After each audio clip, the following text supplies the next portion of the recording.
At the World Economic Forum in Davos, I am Siddharth Zarabi, and with me my colleague, India Today's Rajdeep Sardesai. Here at this forum is the dominance of AI, both in terms of the discussion as well as some stellar participants from this space. And two of them now join us here for this AI round table that we are doing. Lauren Woodman, the Chief Executive Officer of DataKind. We're also joined by Ankur Kothari, the co-founder and CEO of Automation Anywhere. And very clearly, and this is a question to kick off our discussion to both of you, AI's capabilities as of today, how would you describe, where does it stand? Are we like on the cusp of super intelligence? Lauren, to you first. I don't know. I think one of the things that is exciting about being in this space is that it is changing so rapidly. I do think that it is remarkable how quickly AI is continuing to evolve and be expanded into all the places that we're using it. When we get to superintelligence, that I'm sure that there's some great data scientists out there that probably could predict that better than I could. But I'm really encouraged in all of the ways that we see AI being thought about in terms of being used in all different sectors in many, many different ways. And the way that we're thinking comprehensively about what can AI do to benefit us as a society from an economic perspective. And that's really where we're focused.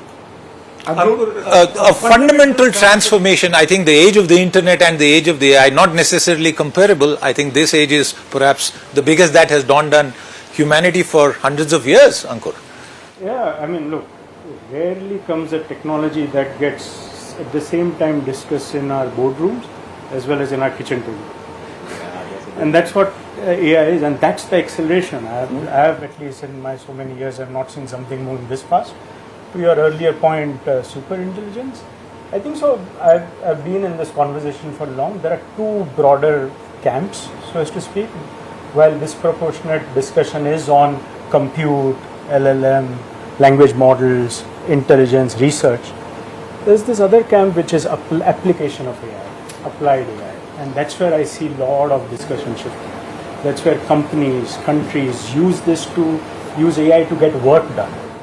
To do how you create autonomous systems in the way you can give care, in the way you process process mortgages, all the work gets done. So I think so that's where I see a lot of conversations going, and that's where I see a big influx happening. But there is a concern there also, given this acceleration that you speak about, that AI could eventually make governments irrelevant. It could make countries, nations, the concept of sovereignty irrelevant, make humankind in a way irrelevant, that it'll exercise such humongous control over the lives of people and nations that the very idea of a sovereign AI simply doesn't exist. There's a debate going on that. Do you see that debate accelerating as well? The concerns that are there over just where will AI take us?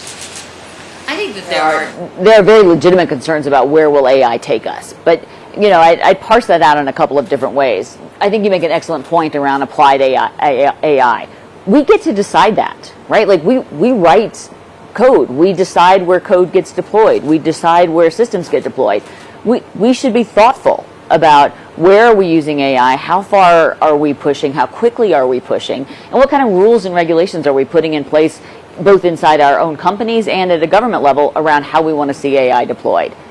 Then there's the question of what happens at the theoretical level, right? What happens at the edge of the development of technology. And I think there's some real concerns there that will continue to be debated, and we will continue to see how that rolls out. No, but in practical terms, a more authoritarian regime like China, for example, which is pushing ahead with AI innovation, perhaps can have state oversight. What do democratic societies do? How do they build guardrails in the times in which we live? Will they be at all able to build guardrails? How do I control any of what AI does in the lives of the people who perhaps have elected me in a democratic society? Are these thoughts that are being at least considered at the moment within your companies or within the world of AI? Yeah, I don't think so. AI is such a strategic advantage that personally I don't think so there's one AI rule book that will be written, but people will come together to put the governance and the guardrails.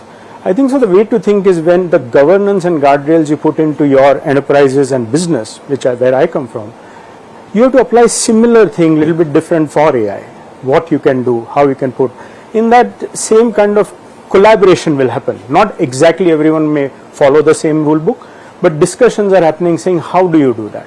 When you build an autonomy in some kind of a system, you have to build observability. You have to build things like auditability. All these things are being discussed, saying how do you build the next level of small language model, process models, business-centric models, things like that. I also think there's an important role for consumers to play and everyday folks to play, which is, do we have the level of transparency that we want to have about how decisions are being made when AI is being used, right? And so if AI is being used in order to determine my eligibility for a loan so I can purchase a home, or whether or not I'm admitted to a certain school or a certain program or whatever, I want transparency in what rules are in place on what governs that AI. I want to understand what the provenance of the data is that's being used to make those types of decisions. Those are things that will help engender trust in the systems that we have and help us learn how we can deploy AI in a way that doesn't feel as scary, but actually feels very helpful and accretive to our daily lives.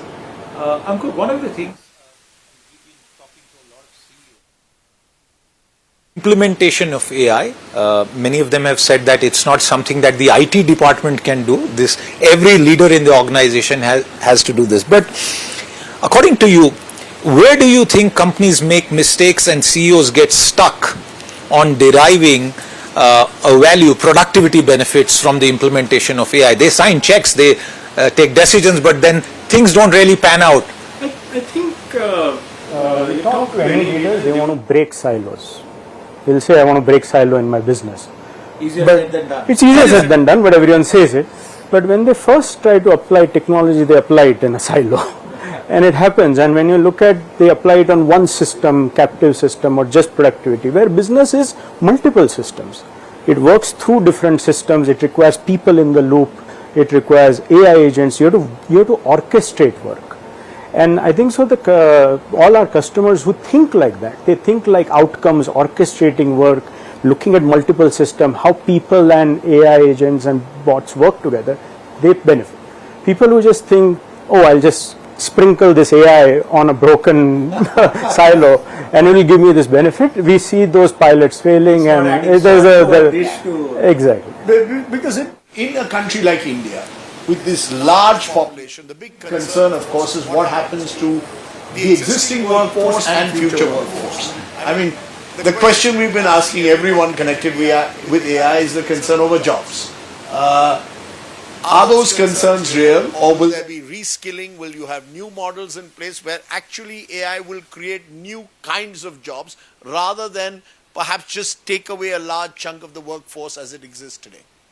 Yeah, I think it's a little bit of both. I think you will have jobs that go away, things that can be easily automated and go away. I also think that what you'll see is new jobs get created, right? Every technological wave has brought new opportunities. That is going to require reskilling.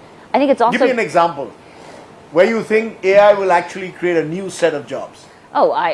People who are maintaining large language models, prompt engineers. There's a whole new wave of how we think about automation all across enterprises up and down. In India, we see care in healthcare. If you look at most of the healthcare workers, they are overworked because they have to also follow systems, process. Yeah. So instead of that, they work with their agents to do that, so they can focus on people. They can focus on patient care. They focus on wait times being less. So they actually focus on their job more, and the other part of the process is less. We see that. So improve the quality of the process. If you focus on processes, there could be existing processes that could be enhanced as a result of AI with the same workforce. And we like to think of ourselves like it's a human thing. I like to think that I'm leading a company. In reality, past used to, I don't look at myself saying I spend 3 hours a day approving things. You don't look at it like that. So the same way, if you think of people who work with customers, who work with patients, they are in that job to give care and not to sit on a terminal trying to do 20 single process, which is important. So that's where I see that when you work cohesively end-to-end in an enterprise where you use technology what it is good at. It allows us to do what we came into the job and solve the more complex Frees up intellect. I want to take that silo point forward with you, particularly from the nature of the work that you do. According to you, what is the hardest issue in taking a real world problem and the data that it generates, and we all generate massive footprints of data every day, and then giving it for a solution? What is the hardest issue or stumbling block? It's not a technology problem. It's trying to figure out what's the right approach, right? What is the data within and of itself is very plentiful and doesn't tell us much. The insights that we derive from that data actually help us solve problems. And so, if you think about some work that we've done in higher education, how do we keep kids in school that may be vulnerable of not finishing their education? We have lots of data about them. But what are the 2 or 3 things in a particular situation, in a particular context in which a student might be working, that make it difficult for that young adult to finish their schooling? It is not hard to understand the data. What is hard is to say, what are really the right questions that we need to be asking? So what data do we need in order to be answering those questions? I've worked with nonprofits for 10 years, and nonprofits will say, we need to do X, Y, and Z. But you have to keep saying, why? What are we trying to get to? How does that help us solve the problem? That really hard questioning of how do you get to the right technology solution for human problems that we're trying to solve. Follow up on that, from an India perspective. When free data and the cheapest data rates in the world in India continue, we saw an explosion in digital adoption. Barriers of literacy, language, ability, economic status got broken away, and we had this massive data-driven digital boom in India. One of the issues that I see is that so much of that data is available, but governments struggle at the panchayat level right up to the central level of how do we process that for better outcomes for 1.4 billion people. Top of mind, do you think there's any solution that you could just talk live here on air for that? Think of it, I'm sorry, but No, we'll go ahead. you have to put data and all this to work. Certain things, the technology is amazing at processing that and separating signal from noise, removing bias and all that. It does. It happens in our organization also. How do you do that? Governments in India work on a L1 principle. The lowest court wins the tender. But I think that is where I was trying to talk about the applied AI. What you will see is, I do see India having a tremendous advantage. We were talking earlier. India has world's biggest processes working out of India. We have a huge population which understand, and we have a huge data set.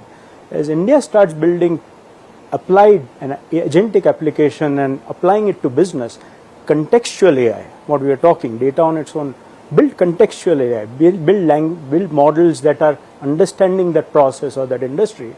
From exporting software, I do believe India can start exporting new operating model of how work gets done in different industries. But it isn't then about innovation, because the Chinese seem to have put a premium on innovation when it comes to AI. Is it about processes and getting your processes right, or is it about constantly innovating and making sure that you're ahead of the curve in a way? I think it's both, and I don't undersell innovation in business processes and the utilization of technology. I think, to your point earlier, a lot of times we take technology and use it to simply replace, in the early adoption phases, simply replace processes that already exist. If those processes aren't efficient or they don't work well or they create silos or they don't give us the insight that we need, you know what we're going to have? Faster outcomes that don't work, and then it's how do you rebuild? How do you reshape the way that your organization works? How do you reshape the types of insights that you have, and you're making decisions and acting with greater confidence because you understand the world around you differently and better. At the same point in time, I don't think any country, especially not India, China, the United States, developed countries that have and developing countries that have invested in their technology infrastructure, still have to innovate. I mean, we still want to push that forward, and that is, it is all happening so quickly that you can't sit on, the core innovation, but you also can't sit on the core innovation of, how do you reshape the workforce. Ankur, because she spoke about processes, and I wonder, since you are automation automation anywhere, I want to ask you, is there one process or something that companies do within themselves that should not be automated, that should never be touched?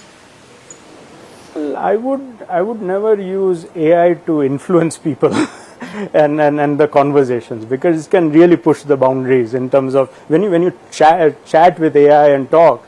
It's a boundary that I'm always worried about. That's where you need a person. So don't bring in AI to do a manager's review or an annual appraisal.